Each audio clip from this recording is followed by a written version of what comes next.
বিসমিল্লাহির রহমানির রহিম। আসসালামু আলাইকুম রহমতুল্লাহ। জি আজ আসেন। বুধবার 16 ডিসেম্বর 2020 কেবি টিভি লন্ডন আয়োজিত টক শো দ্য মিররে আপনাদের সবাইকে সুস্বাগতম জানাচ্ছি। কেবি টিভি আয়োজিত টক শো মিরর একটি উন্মুক্ত অনুষ্ঠান। এই অনুষ্ঠানে সব দলের নেতা কর্মী, সব দল মতের মানুষ সংযুক্ত হয়ে নিজ মতামত ব্যক্ত করতে পারেন। আপনাদের সাথে আমি কবির আহমেদ বাহার।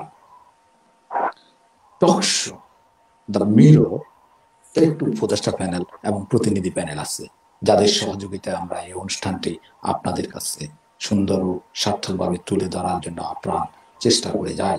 সুপ্রিয় দর্শক শ্রোতা, আমাদের আজকের টক শোর আলোচ্য বিষয় বিজয় দিবস এবং একটি বাংলাদেশ। উক্ত বিষয়ে আলোচনা করার জন্য আমাদের সাথে উপস্থিত আছেন সম্মানিত আলোচক বৃন্দ। আমি প্রথমে আমাদের আজকের অতিথি এবং আলোচক বৃন্দকে আপনাদের সাথে পরিচয় করিয়ে দিচ্ছি। আমাদের সাথে সংযুক্ত আছেন বাংলাদেশের মুক্তিযুদ্ধের মুক্তিযোদ্ধা, বীর সৈনিক, যারা এই বাংলাদেশকে বিশ্বের দরবারে অভ্যুদয় ঘটিয়েছিলেন। তাদের মধ্যে এক গর্বিত সংগঠক, গর্বিত সন্তান, এই বাংলাদেশের গর্বিত পুরুষ, বাংলাদেশ জাতীয়তাবাদী দল বিএনপি এর চেয়ারপারসনের সম্মানিত সুযোগ্য উপদেষ্টা এবং বিএনপির স্বাধীনতা সুবর্ণ জয়ন্তী উদযাপন কমিটির সম্মানিত সদস্য সচিব জনাব এম এ সালাম। উপস্থিত সংযুক্ত অতিথিদের মধ্যে গাজীপুর কৃষি বঙ্গবন্ধু শেখ মুজিব কৃষি বিশ্ববিদ্যালয়ের সম্মানিত অধ্যাপক এবং বাংলাদেশ আওয়ামী লীগ উপকমিটির ত্রাণ ও সমাজ কল্যাণ বিষয়ক সদস্য জনাব এম কামরুজ্জামান।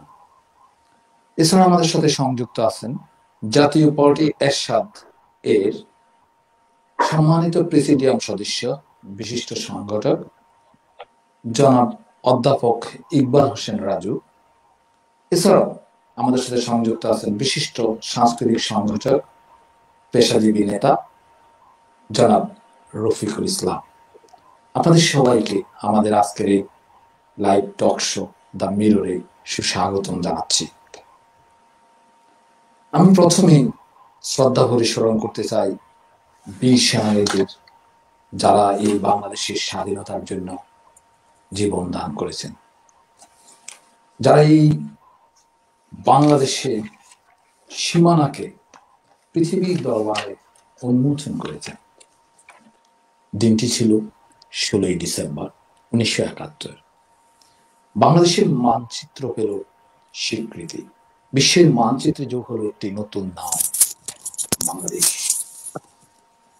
30 লক্ষ শহীদের রক্ত দিয়ে লিখে দিল বাংলাদেশের নাম। বাংলাদেশের পতাকা উড়ালো শহীদের উত্তরসূরিরা।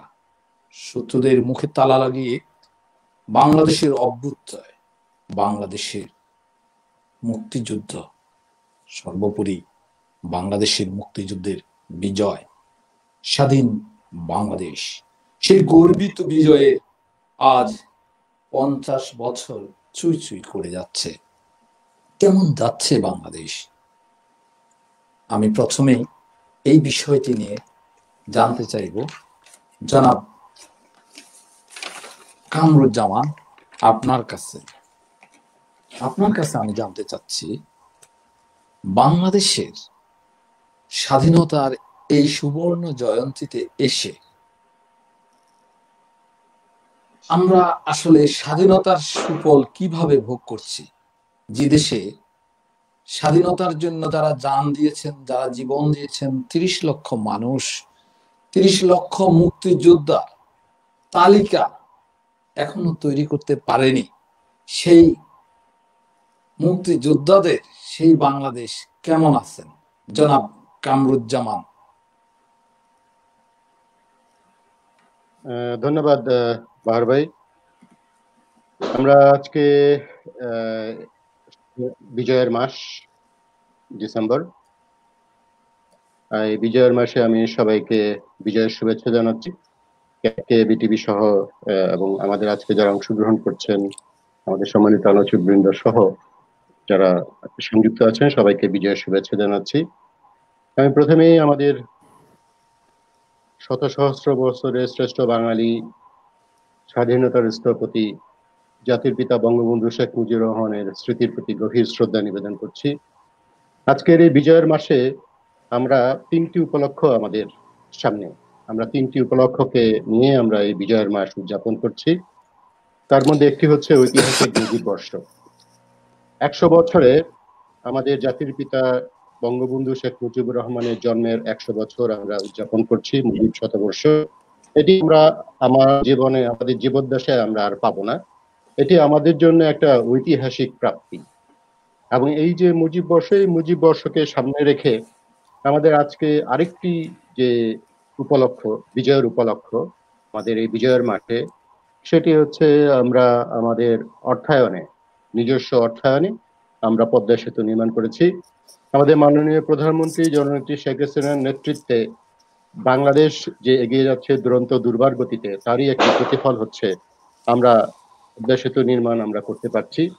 আমাদের আরেকটি সুসংবাদ আমরা পেয়েছি, সেটি হচ্ছে যে জাতিসংঘের যে সংস্থা ইউনেস্কো থেকে বঙ্গবন্ধুর নামে একটি আন্তর্জাতিক পুরস্কার প্রবর্তনের সিদ্ধান্ত গ্রহণ করেছে। তো এই আমাদের অর্জন, আমাদের যে আনন্দ ঘন যে মুহূর্তগুলি, সেই আনন্দ ঘন মুহূর্তগুলিকে নিয়েই আমরা বিজয় উদযাপন করছি। এই বিজয়ের মাসে আমরা অবশ্যই স্মরণ করছি আমাদের 30 লক্ষ শহীদ এবং 2 লক্ষ মা বোন, যাদের সম্ভ্রমের বিনিময়ে আমরা অর্জন করছি আমাদের এই প্রিয়তা, আমরা অর্জন করতে পেরেছি মুক্ত বাতাসে আমাদের নিঃশ্বাস নেবার যে সক্ষমতা। আমরা সবাই জানি যে বাংলাদেশের, বিশেষ করে আমাদের মুক্তবাজার অর্থনীতিতে প্রবেশ করার পরেই কিন্তু বাংলাদেশের যে অর্থনৈতিক যে উত্থান, সে অর্থনৈতিক উত্থানের শুরুই হয়েছে মুক্তবাজার অর্থনীতির আমাদের এবং 2009 সালে বিশেষ করে, এখন শুনতে পাচ্ছেন, 2009 সালে আমরা বর্তমান সরকার রাষ্ট্র ক্ষমতায় অধিষ্ঠিত হওয়ার পর থেকেই আমাদের মাননীয় প্রধানমন্ত্রী জননেত্রী শেখ হাসিনা রাষ্ট্র ক্ষমতায় অধিষ্ঠিত হওয়ার পর থেকেই বাংলাদেশের অর্থনীতিতে একটা গুণগত যে পরিবর্তন, সেই গুণগত পরিবর্তনের একটা ধারা সূচিত হয়েছে। আমরা সবাই জানি যে 2015 সালের নিম্ন আয়ের দেশ থেকে আমরা নিম্ন মধ্যম আয়ের দেশে পরিণত হয়েছি।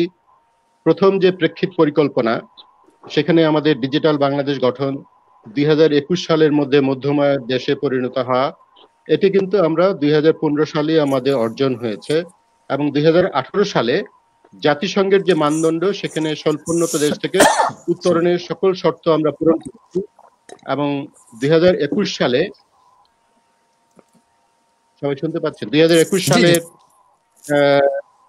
দ্বিতীয়বারের মতো শর্তগুলো যদি আমরা পূরণ করতে পারি, তাহলে 2024 সালের মধ্যে কিন্তু আমরা উন্নয়নশীল দেশে পরিণত হব।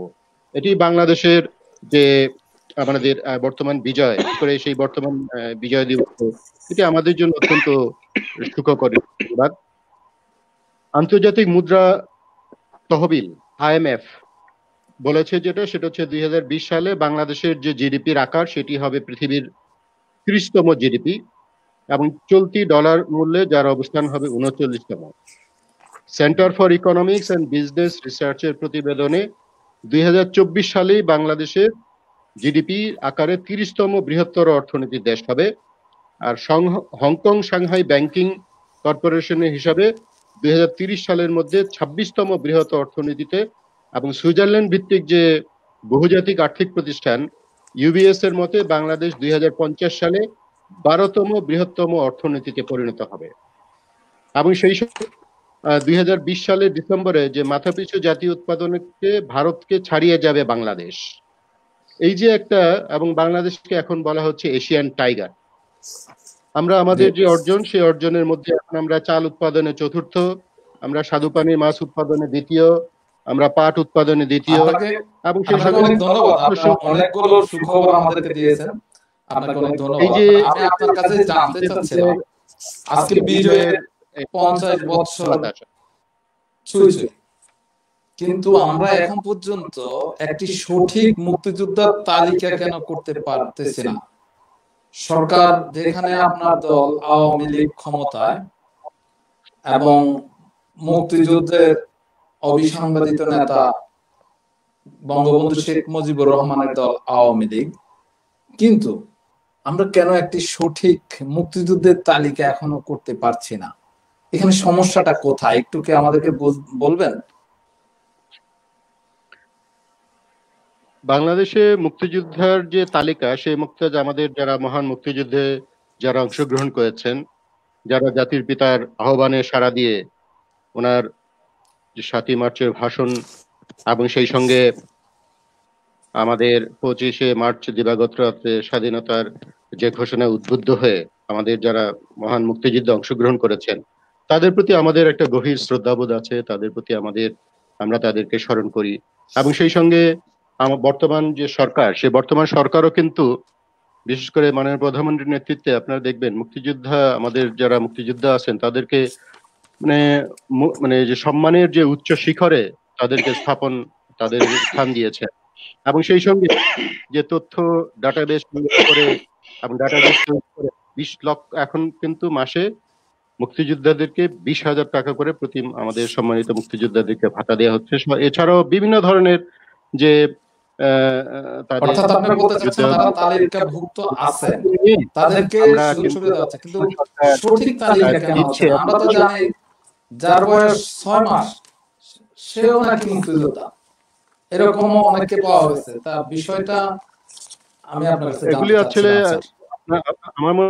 আমার মনে হয় যে আমাদের যে মুক্তিযোদ্ধাদের তালিকা, এই মুক্তিযোদ্ধাদের তালিকা একটা নীতি প্রণয়ন করা হয়েছে এবং সেই নীতিমালার আলোকে মুক্তিযোদ্ধাদের তালিকা প্রণয়নের কার্যক্রম চলছে। কি আসলে যে দীর্ঘ যাচাই বাছাই করে একটি মানে কথা ভালো আসতেছে না, মনে হয় যে ইয়ারফোনের কারণে একটি বিশুদ্ধতম তালিকা, একটি বিশুদ্ধ তালিকা প্রস্তুত করাই হচ্ছে বর্তমান সরকারের মূল লক্ষ্য। আচ্ছা, এবং সেই মূল লক্ষ্যকে যখন আমি আবার আপনার কাছে আসবো। আমি এখন আমাদের অতিথি, সংযুক্ত অতিথি জনাব রফিকুল ইসলাম, আপনার কাছে আমি যেতে চাচ্ছি যে বিষয়টি নিয়ে। আমি যতটুকু জানি আপনি একজন সাংস্কৃতিক সংগঠক এবং সাংস্কৃতিক অঙ্গনে আপনার অনেক কার্যক্রম আছে। প্রিয় অতিথিদের জন্য আমি একটু বলে রাখি যে প্রিয় অতিথি আমরা শুনবো আজকে আমাদের সাথে, আপনারা জানেন সংযুক্ত আছে জনাব আব্দুল সালাম।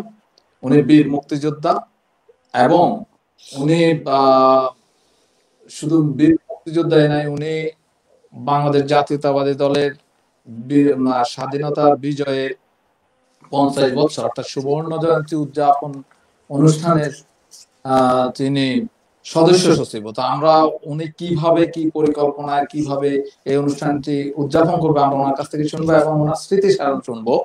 যেহেতু একজন মুক্তিযোদ্ধা হিসাবে উনি কিভাবে মুক্তিযুদ্ধ করেছিলেন, কিভাবে মুক্তিযুদ্ধের সময় মানুষ সময় কাটিয়েছিলাম, এগুলো শুনবো। তার আগে আমি এখন আমাদের সাংস্কৃতিক সংগঠক জনাব রফিকুল ইসলাম, আপনার কাছে আমি জানতে চাচ্ছি, আমি যতটুকু জানি যে মুক্তিযুদ্ধের সময় আমাদের সাংস্কৃতিক কর্মীরা অনেক ভূমিকা রেখেছেন এবং মুক্তিযুদ্ধ পরবর্তী সময়ে আপনাকে আমরা দেখেছি যে মুক্তিযুদ্ধ ভিত্তিক চলচ্চিত্র নির্মাণের জন্য আপনি অনেক কাজ করেছেন। তা আপনার সেই অভিজ্ঞতা যদি আমাদেরকে কিছু ব্যাখ্যা করেন জনাব রফিকুল ইসলাম। ধন্যবাদ জনাব বাহার। আজকে সম্মানিত অতিথির মধ্যে আছেন আমার অত্যন্ত প্রিয় শ্রদ্ধাভাজন বীর মুক্তিযোদ্ধা, বিএনপির নেতা আব্দুল সালাম। উপস্থিত আছেন আওয়ামী লীগের নেতা প্রফেসর এম কামরুজ্জামান এবং জাতীয় পার্টির প্রেসিডিয়াম সদস্য রাজু ভাই। আসসালামু আলাইকুম। আমি আমার স্মৃতিচারণ বা আলোচনা করার পূর্বেই আজকের এই বিজয় দিবসে, মহান বিজয় দিবসে শ্রদ্ধার চিত্তে স্মরণ করতে চাই স্বাধীনতার মহান ঘোষক শহীদ রাষ্ট্রপতি জিয়াউর রহমানকে। একই সাথে শ্রদ্ধার চিত্তে স্মরণ করতে চাই ৭১-এর রণাঙ্গনে মুক্তিযুদ্ধে যারা আত্মাহুতি দিয়েছে, শাহাদত বরণ করেছে, আহত হয়েছে এবং বর্তমানে মুক্তিযোদ্ধারা বীরের বেশে বাংলাদেশে আমাদের গর্ব হয়ে জীবিত রয়েছেন, তাদের সবার প্রতি শ্রদ্ধা নিবেদন করছি। একই সাথে আমি শ্রদ্ধা নিবেদন করছি যারা রণাঙ্গনে বীরঙ্গনা হওয়ার শিকার হয়েছিলেন, তাদের প্রতিও আমার শত সহস্র শ্রদ্ধা। মুক্তিযুদ্ধ এবং সাংস্কৃতিক অঙ্গন, এটিকে আমরা প্রধানত ৩টি ভাগে বিভক্ত করতে পারি। প্রথমত মুক্তিযুদ্ধ পূর্ববর্তী সময়, মুক্তিযুদ্ধকালীন সাংস্কৃতিক কর্মীদের ভূমিকা এবং মুক্তিযুদ্ধ পরবর্তী সাংস্কৃতিক অঙ্গনের কর্মীদের ভূমিকা। মুক্তিযুদ্ধ নিয়ে আমরা সবাই জানি স্বাধীনতা পূর্ব বাংলাদেশে মুক্তিযুদ্ধকে কেন্দ্র করে পাক বাহিনীর নির্যাতন নিপীড়ন, বিশেষ করে পাক শাসকদের নির্যাতন নিপীড়নের ফলে আমাদের স্বাধীনতা যুদ্ধ অবিসম্ভাবী হয়ে পড়েছিল। তারই প্রেক্ষিতে এই দেশের গণসঙ্গীত, অর্থাৎ এখানে একটি নাম না উল্লেখ করলে নয়, নিজামুল হক যাকে ধূমকেতু বলতো, গণসঙ্গীত সংঘ নামে গণসঙ্গীতের মাধ্যমে মুক্তিযুদ্ধের পক্ষে গণসঙ্গীত দিয়ে কিন্তু জনমত সৃষ্টি করা হয়েছিল। অপরদিকে আপনারা সবাই অবগত আছেন একটি গান, জয় বাংলা বাংলার জয়। জয় বাংলা ছবি নির্মাণ করার জন্য এই গানটি নির্মিত হয়েছিল, যে গানটির রচয়িতা গাজী মাজহারুল আনোয়ার। ছবিটি সম্পূর্ণ হয়নি, মুক্তিযুদ্ধ শুরু হয়েছে। এই একটি জয় বাংলা বাংলার জয়, এই গানটি মুক্তিযুদ্ধের একটি প্রেরণা, চেতনা এবং স্লোগানে পরিণত হয়েছিল। অর্থাৎ আমি বলতে চাচ্ছি মুক্তিযুদ্ধে কেন, যে কোনো আন্দোলন সংগ্রামে একটি গান, একটি কবিতা, একটি উপন্যাস, একটি নৃত্য আলেখ্য মুক্তিযুদ্ধকে এবং যে কোনো আন্দোলনকে শানিত করতে পারে। ঠিক ৬৯ সালে জহির রায়হানের জীবন থেকে নেওয়া একটি রূপক চলচ্চিত্র, এই চলচ্চিত্রটি আমরা সবাই দেখেছি, জানি, এটার সম্বন্ধে আমি বিস্তারিত বলবো না। এই চলচ্চিত্রের মাধ্যমে বাংলাদেশের স্বাধীনতা সংগ্রামের যে সূচনা, ভিত্তি রচনা এবং মুক্তিযুদ্ধে যে আমাদের যেতে হচ্ছে, আমরা যে বিমুক্তি হওয়া দরকার, আমাদের স্বাধিকার আন্দোলন দরকার, সবকিছু বলা হয়েছে। রবীন্দ্রনাথ ঠাকুরের আমার সোনার বাংলা গানটি সর্বপ্রথম এই চলচ্চিত্রে ব্যবহার করা হয় এবং পরবর্তীতে এটি আমাদের জাতীয় সঙ্গীত হিসাবে আমরা স্বীকৃতি লাভ করে এবং জাতীয় সঙ্গীত। এটা হচ্ছে মুক্তিযুদ্ধের পূর্ববর্তী সময়। মুক্তিযুদ্ধকালীন সময়ে যদি বলি, সেটা বলতে হয় ১৯৭১ সালে যখন মুক্তিযুদ্ধ শুরু হয়, প্রথম কিন্তু যে কণ্ঠটি রেডিওর মাধ্যমে, তখন একমাত্র মাধ্যম ছিল রেডিও, উপন্যাস, কবিতা, আবৃত্তি দিয়ে দেশের আভ্যন্তরীণ অবস্থায় কোনো কর্মকাণ্ড করা সম্ভব ছিল না, রেডিও ছিল একমাত্র মাধ্যম। কালুরঘাট বেতার কেন্দ্র থেকে জিয়াউর রহমানের যে কণ্ঠ, সেটাকে আমরা স্বাধীনতা যুদ্ধে ঘোষণার কণ্ঠ না বলে যদি বলি স্বাধীনতার একটি কণ্ঠ উচ্চারণ, একটি কবিতা, সেটি ছিল প্রথম একটি কবিতা, একটি স্বাধীনতার ঘোষণা জিয়াউর রহমানের কণ্ঠে। পরবর্তী সময় ১৯৭১ সালে ২৫শে মে আমাদের জাতীয় কবি কাজী নজরুল ইসলামের জন্মদিবস উপলক্ষে সর্বপ্রথম থিয়েটার রোডে কলকাতায় স্বাধীন বাংলা বেতার কেন্দ্রের কার্যক্রম শুরু হয়। সেই কার্যক্রমে বাংলাদেশের শিল্পীদের মধ্যে আপেল মাহমুদ, কাদেরে কিবরিয়া, রফিকুল আলম ইত্যাদি সহ ফকির আলমগীর অনেক শিল্পী অংশগ্রহণ করেছে। আপেল মাহমুদের যে গান, ওরা একটি ফুলকে বাঁচাবো বলে যুদ্ধ করি, এই একটি গানের যে আবেদন, সেই আবেদন কিন্তু আজও অব্যাহত আছে। আরো অনেক গান, আমি এই সময় স্বল্পতার জন্য এইগুলি বললাম না। এর ছাড়া সেই রেডিও কেন্দ্র থেকে অর্থাৎ স্বাধীন বাংলা বেতার কেন্দ্র থেকে চরমপত্র নামক একটি পত্রিকামূলক অনুষ্ঠান, সংবাদ পাঠমূলক অনুষ্ঠান ঢাকাইয়া ভাষায় এম আর আক্তার মুকুল, আব্দুল মান্নানের পরিকল্পনায় এম আর আক্তার মুকুলের যে সাহসিকতাপূর্ণ এবং শ্রুতিমধুর এবং পরিপূর্ণ যে রসাত্মবোধের মাধ্যমে মুক্তিযুদ্ধকে যেভাবে অনুপ্রাণিত করেছিল, সাহস জুগিয়েছিল এবং যেভাবে উপস্থাপন করা হয়েছিল, মুক্তিযুদ্ধকে কিন্তু আরো অনুপ্রাণিত করেছে, আরো শানিত করেছেন। জল্লাদের দরবার নিঃসন্দেহে অত্যন্ত একটি জনপ্রিয় অনুষ্ঠান। সেই অনুষ্ঠানের মাধ্যমেও কিন্তু মুক্তিযোদ্ধাদের আমরা অনুপ্রাণিত হতে দেখেছি, অনুপ্রাণিত হয়েছে। ঠিক একইভাবে বিভিন্ন ক্যাম্পে গিয়ে আমাদের শিল্পীরা মুক্তিযোদ্ধাদের সম্মুখে গান পরিবেশন করত, আবৃত্তি পরিবেশন করত, আবৃত্তি অনুষ্ঠান হতো। সেই সমস্ত গান, আবৃত্তি এবং অনুষ্ঠানের মাধ্যমে মুক্তিযোদ্ধারা কিন্তু মুক্তিযুদ্ধের পক্ষে আরো সাহস সঞ্চয় করেছে এবং আরো সাহসী ভূমিকা পালন করেছে, মুক্তিযুদ্ধকে আরো বেগবান করেছে। একটি কথা না বললেই নয়, আমাদের জাতীয় কবি কাজী নজরুল ইসলাম এই আমাদের মুক্তিযুদ্ধে, মহান মুক্তিযুদ্ধে জাতীয় কবি কাজী নজরুল ইসলামের দুর্গম গুরি কান্তার মরু, কারারই লৌহকুমার ইত্যাদি তাদের যে গান, কাজী নজরুল ইসলামের গান, বিদ্রোহী কবিতা ইত্যাদি কিন্তু স্বাধীন বাংলা বেতার কেন্দ্রের মাধ্যমে প্রচারিত হয়েছে এবং প্রচারিত হয়ে আমাদের মুক্তিযুদ্ধকে নিঃসন্দেহে আরো শানিত করেছে, আরো অনুপ্রাণিত করেছে, আরো শক্তিশালী করেছে। তাই আমি মনে করি কাজী নজরুল ইসলাম নিঃসন্দেহে আমাদের জাতীয় সত্তা, জাতীয়তা বোধ, জাতীয়তাবাদের প্রেরণার নিঃসন্দেহে সর্বকালে সর্বশ্রেষ্ঠ কবি। যেখানে যুদ্ধ, যেখানে অন্যায়, যেখানে অবিচার, কাজী নজরুল ইসলাম আমাদের অনুপ্রাণিত করেছে, যেমনি ভাবে মুক্তিযুদ্ধে আমাদের অনুপ্রাণিত করেছিল। আপনি যে প্রশ্নটি করেছেন মুক্তিযুদ্ধের চলচ্চিত্র নিয়ে, পরবর্তী সময়ে আমরা যে কাজ করেছি, চাষী নজরুল ইসলামের নেতৃত্বে পরিচালনায় আমার সহযোগী, আমি পরিচালক ছিলাম, কামালপুরের যুদ্ধ। আমি একটি ছবির কথা বলি, আমি এটার সাথে যুক্ত ছিলাম।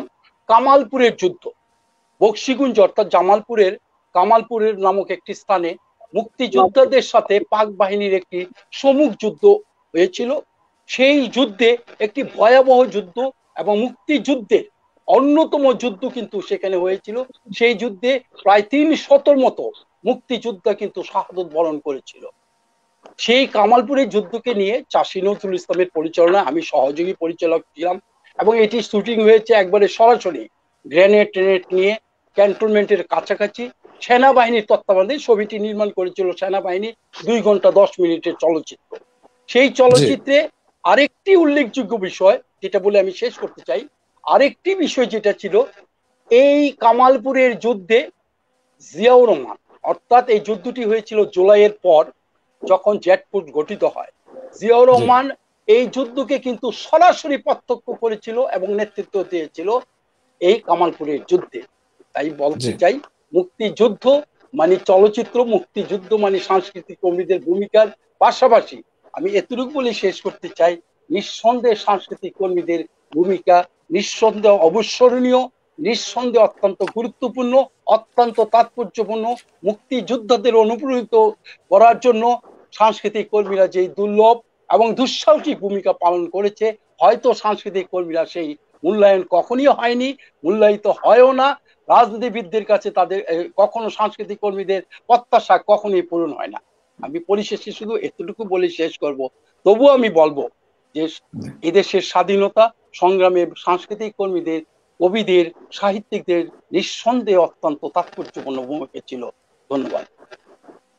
আপনাকে অনেক ধন্যবাদ। খুব সুন্দর করে আপনি সাংস্কৃতিক অঙ্গনের কথা বলেছেন, সাংস্কৃতিক অঙ্গনের বঞ্চিতদের কথা বলেছেন। একটি বাংলাদেশ, তুমি জাগ্রত জনতা, বিশ্বের বিস্ময়, তুমি আমার অহংকার। রক্ত দিয়ে লিখেছি মোরা যে নাম, সে নাম বাংলাদেশ। আমাদের প্রিয় ভূমি, আমাদের প্রিয় জন্মভূমি, আমাদের প্রিয় আঙ্গিনা, সবুজে ঘেরা সোনালী ধানের রঙিন সীমানা। প্রিয় দর্শক শ্রোতা, যারা আমাদের অনুষ্ঠান দেখছেন, আপনাদের কাছে অনুরোধ থাকবে, কেবিটিভি লন্ডন ইউটিউব চ্যানেলটি আপনারা সাবস্ক্রাইব করবেন। আশা করি আমাদের সকল অনুষ্ঠানগুলো আপনারা সেখানে দেখতে পাবেন। আমি এখন প্রসঙ্গ নিয়ে যেতে চাচ্ছি জনাব অধ্যাপক ইকবাল হোসেন রাজু। জনাব রাজু, আপনি জাতীয় পার্টি, মূল জাতীয় পার্টি অর্থাৎ এরশাদ অংশের সম্মানিত প্রেসিডিয়াম সদস্য। আমি যতটুকু জানি আপনি অনেক ছাত্র সংগঠক, ছাত্র রাজনীতি থেকেই রাজনীতির সাথে জড়িত এবং রাজনৈতিক অঙ্গনের একজন অত্যন্ত পরিচিত মানুষ। আপনারা সরকারের অংশীদার। আমি আপনার কাছে জানতে চাচ্ছি, আপনারা সরকারের অংশীদার থেকেও আপনারা দেশের উন্নয়নে কি ভূমিকা রাখছেন? এই যে দেশের স্বাধীনতা এবং এই যে বিজয়ের মাস, আপনাদের কর্মসূচিগুলো কি? জনাব ইকবাল হোসেন রাজু, অধ্যাপক ইকবাল হোসেন রাজু, আপনি কি আমাকে শুনতে পাচ্ছেন?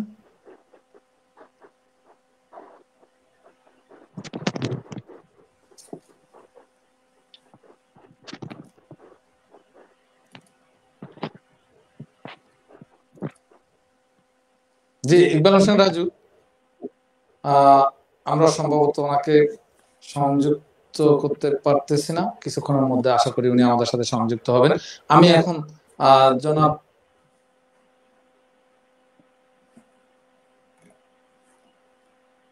জি রাজু ভাই, আপনি কি আমাকে শুনতে পাচ্ছেন?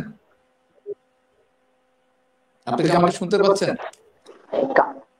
হ্যাঁ, এখন শুনতে পাচ্ছি। বারবার আপনার নেট সমস্যা করতেছে। আপনাকে অনেকক্ষণ থেকে আমি ফলো করতেছি যে আপনাকে আমরা ভালোভাবে পাচ্ছি না এবং আপনার কথা শোনা যাচ্ছে না। আপনি দয়া করে আপনার লাইনটিকে আবার সংযুক্ত করেন, আমরা আবার আপনার কাছে ফেরত আসবো। আমরা এখন চলে যাব জনাব সংযুক্ত করলাম বীর মুক্তিযোদ্ধা, যার কথা আমরা আজকে শুনবো, জনাব আব্দুল সালাম। জনাব সালাম, আপনার কাছে আমি জানতে চাচ্ছি প্রথমে যে বিষয়টি, আমরা গর্বের সুবর্ণ জয়ন্তী উদযাপন করতে যাচ্ছি। বাংলাদেশের সেই শুভক্ষণ এখনই আসছে, ছুঁই ছুঁই করছে। বাংলাদেশ জাতীয়তাবাদী দলের সেই উদযাপন কমিটির গুরুত্বপূর্ণ পদ, সদস্য সচিব আপনি। এই বিজয়ের উদযাপনী অনুষ্ঠানকে আপনারা কিভাবে সাজিয়েছেন? আপনারা কি কি কর্মসূচি করছেন? তারপরে আপনার থেকে আমি ভিন্ন প্রসঙ্গগুলো শুনবো। জনাব আব্দুল সালাম।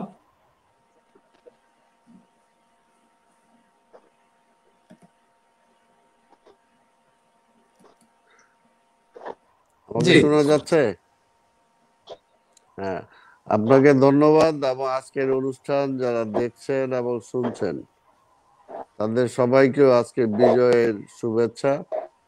এবং আমার সাথে যারা আলোচনায় এখানে অংশগ্রহণ করছেন তাদেরকেও আমার পক্ষ থেকে আমি ধন্যবাদ জানাই। আমার নেত্রী দেশনেত্রী বেগম খালেদা জিয়ার পক্ষ থেকে ধন্যবাদ জানাই। আজকের বিজয়ের মাসে প্রথমেই আমি শ্রদ্ধার সাথে স্মরণ করতে চাই স্বাধীনতার ঘোষক শহীদ রাষ্ট্রপতি জিয়া রহমানকে। অসংখ্য শহীদ, যারা একসাথে আমরা যুদ্ধ করেছি, আজকের এই দিনে যাদের কথা বেশি বেশি মনে পড়ে, সেই শহীদদেরকে আল্লাহ তাদের সবাইকে ব্যস্ত নসিব করুক। এবং আমি আপনাদের কাছে এবং সারা বিশ্বের সকল বাংলা ভাষাভাষী মানুষের কাছে দোয়া চাই, বাংলাদেশিদের কাছে দোয়া চাই, এখনো যারা আমরা মুক্তিযোদ্ধারা যারা বেঁচে আছি, এই করোনাকালীন সময় আল্লাহ যাতে সবাইকে সুস্থ রাখেন এবং সবাই যাতে অন্তত মৃত্যুর আগ অবধি যাতে সুস্থভাবে আমরা বাকি জীবনটুকু কাটাতে পারি। আসলে প্রথমে আপনি যেটা বলেছেন সেটা তো আমি বলবোই, তার আগে বলতে চাই যে আজকে বিজয়ের মাস, আমরা কেন যুদ্ধ করেছিলাম। আজকের আমার এখানে সম্মানিত আলোচক আওয়ামী লীগের কেন্দ্রীয় নেতা উনি বলেছেন অনেক কিছুই, কিন্তু সবচেয়ে বড় কথা যেটা, যে আমরা যুদ্ধটা করেছিলাম কেন, কি কারণে, সেটা ছিল গণতন্ত্র মানুষের ভোটের অধিকার, মৌলিক অধিকার, আজকে সাম্য, মানবিক মর্যাদা, সামাজিক ন্যায় বিচার, এগুলোর জন্যই আমরা সে সময় লড়াই করেছিলাম। লড়াই যখন হয়নি 70-এর নির্বাচনে, আওয়ামী লীগ নিরঙ্কুশ সংখ্যাগরিষ্ঠ আসন পাওয়ার পরেও যখন আওয়ামী লীগের সরকার গঠন করতে দেওয়া হয় নাই, তারপরে কিন্তু 25শে মার্চের ক্র্যাকডাউন, আমি সংক্ষেপে বলতেছি, এবং তারপরে সেখানে শহীদ রাষ্ট্রপতি জিয়াউর রহমানের ঘোষণা পরে সশস্ত্র যুদ্ধে আমরা অংশগ্রহণ। কিন্তু আজকে স্বাধীনতার 50 বছর আমরা এই সামনের বছর পালন করব, 49 বছর পালন করছি। কিন্তু যে কয়টা কারণ বললাম আমি, যে কয়টা কারণ আমরা যুদ্ধ করেছি, তার কোনোটা কি আজকে বর্তমান আছে? আজকে কি গণতন্ত্র আছে? গণতন্ত্র সোনার হরিণ। যে ভোটের জন্য আওয়ামী লীগ সেই সময় বললো বা আমরা লড়াই করলাম, আজকে কি ভোট আছে? 30 তারিখের ভোট 29 তারিখে হয়ে যায়। আজকে মানুষের মৌলিক অধিকার, মানবিক অধিকার গুলোকে আছে? আজকে আমরা দেখতে পাচ্ছি যে ক্রস ফায়ারে কিভাবে মানুষকে মারা হয়। আজকে বিরোধী রাজনীতি করলেই তার বিরুদ্ধে কিভাবে মামলা হয়, তাদেরকে কিভাবে জেলে পোরা হয়। আজকে কোনোটাই বর্তমান নাই। এটার জন্য তো আমরা যুদ্ধ করি নাই। এবং একজন মুক্তিযোদ্ধা হিসাবে জানি না আল্লাহ কয় বছর আর হায়াত রেখেছেন, কিন্তু এখন যখন 50 বছর যখন আমরা আসতেছি, সেই সময় যখন দেখি দেশের এই অবস্থা, তখন মুক্তিযোদ্ধা হিসাবে তখন আর কখনো কোনোভাবেই মনে হয় না যে খুব একটা ভালো আছি। আমাদের আওয়ামী লীগের নেতা বলেছেন যে আওয়ামী লীগ অনেক দেশটাকে অনেক দূর এগিয়ে নিয়ে গেছেন। হ্যাঁ, এগিয়ে নিয়ে গেছেন, কারণ এটা তো ঠিক যে দেখতে পাচ্ছি আমরা যে আওয়ামী লীগের ঘরে ঘরে আজকে টাকার খনি, ঘরে গেলেই টাকা পাওয়া যায় এবং উদ্ধার হয়, তাই না? সেটা আমরা দেখেছি। আরেকটা যেটা পরিষ্কার, আমি সবার কাছে, শুধু আপনার কাছে না এবং ওনার সবার কাছে যেটা বলতে চাই, যে ওনারা বলেন পদ্মা সেতু নিজস্ব অর্থায়নে হয়েছে। আসলে এটা কমপ্লিটলি একটা রং মেসেজ, কমপ্লিটলি একটা রং মেসেজ। এটা দেশবাসীকে জানা উচিত, বিশ্ববাসীও জানা উচিত যে এইটা যখন পদ্মা সেতুর যখন হওয়ার কথা ছিল, শুরু হলো, সে সময় ওয়ার্ল্ড ব্যাংক সে সময় এই ছিল $2.3 বিলিয়ন মধ্যে দিয়ে সেটা কাজটা শেষ হবে, এবং সেই সময় ইন্টারেস্ট ছিল মাইনাস, মানে 1%-এরও নিচে। কিন্তু সেই সময় আওয়ামী লীগের মন্ত্রী আবুল হোসেন সাহেবের দুর্নীতির কথা আসার কারণে সেই সময় সেটা বন্ধ করে দিলেন তারা। তারপরে যেটা তারা এখন বলছে যে নিজস্ব অর্থায়ন, এটা কথাটা সঠিক নয়। এই ব্রিজের 70% টাকা, 70% টাকা আজকে চায়না থেকে তারা লোন নিয়েছে, 70% টাকা, এবং সেটার ইন্টারেস্ট হলো অনেক বেশি।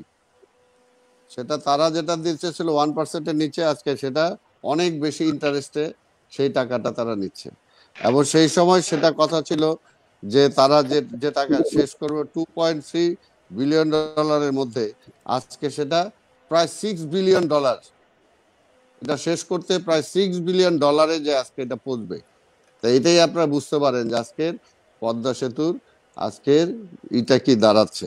আজকে শুধু এটা নয়, সারা বাংলাদেশে উনি যেটা বললেন যে ভারতের সাথে তুলনা করলে, ভারতের তুলনায় ভারতের মানে দরিদ্র হার 11%, আর এখনো বাংলাদেশে হলো 22%। কাজেই শুধুমাত্র কথায় কথায় যে আমরা এগিয়ে গেছি, কোথায় এগিয়ে গেছি, সেই কথাটা এইভাবে বলে আসলে এই কথাটা বলা ঠিক না। আরেকটা কথা এখানে, যে বাংলাদেশ থেকে যে টাকা প্রতি বছর বিদেশে পাচার হয়, সেই টাকা দিয়ে বাংলাদেশের 2টা পদ্মা সেতু হতে পারে। তো এর জন্য বললো যে দুর্নীতি আজকে কোথায় যে ঠেকেছে। আমরা জানি যে যুদ্ধ পরবর্তী সময়ে বঙ্গবন্ধু কি বলছেন, যে আমি সারা বিশ্ব থেকে মানে ভিক্ষা করে লোক টাকা পয়সা নিয়ে আসি, আর আমার চারদিকে চাটার দল সব চেটে পেটে খেয়ে ফেলে। কোথায় যায় সেই টাকা? অর্থাৎ মেইন ছিল যে দুর্নীতি। আজকে সেই আওয়ামী লীগ দুর্নীতি সেই সময় দুর্নীতির বেড়াজালে ছিল, এখনো দুর্নীতির বেড়াজালে। বাংলাদেশে যে শেয়ার মার্কেট, একমাত্র আওয়ামী লীগের আমলে বারবার শেয়ার মার্কেট গুলো লুট হয়েছে, কিন্তু সেই শেয়ার মার্কেট লুটের কোনো বিচার হয় নাই। আমরা দুর্নীতির কথা অনেক শুনেছি, আমরা এখন আজকে বিজয়ের কথা শুনতে চাই। আসলে আমরা জানতে চাচ্ছি যে বিজয়ের কর্মসূচি অনুষ্ঠানটি আপনারা কিভাবে আয়োজন করতেছেন আমাদের আজকে।